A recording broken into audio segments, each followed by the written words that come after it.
અરે કમાજી, સવિતાજી તમે કેમ છો? અરે મજામાં. તમને જોયા પછી તો આનંદનો કોઈ સીમા નથી.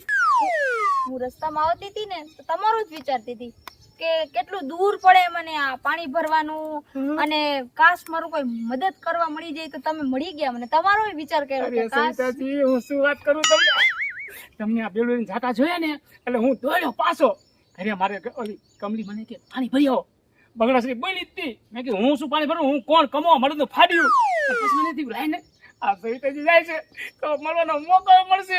અને ઓલી એમ થાય કે પાણી ભરીએ, પાણી ભરી આવું. પણ હવે હું થોડા જ દી જ રહીશ, આ નથી રહેવું. કા વળી શું થયું સવિતાજી? મને પાણી ભરવાનું બહુ તકલીફ પડે, નથી મજા આવતી, એટલે અહીંથી મકાન હું ફેરવી નાખું હવે. ના ના ના ના સવિતાજી તો મકાનો ફેરવતા હું છું ને. આ કમાજી બેઠા છે ને તમારા માટે. સમજો પાણી રોજ હું ભરી દઈશ. હવે તો વાંધો નહીં. એમાં આજે મારે બે કામ થશે. એક તીરે બે પંખી મરે એવું છે. કેમ બે પંખી મરે એટલે? એટલે છે ને સમજો તમને પાણી ભરી જાય રોજ આવું એટલે. અને ઓલી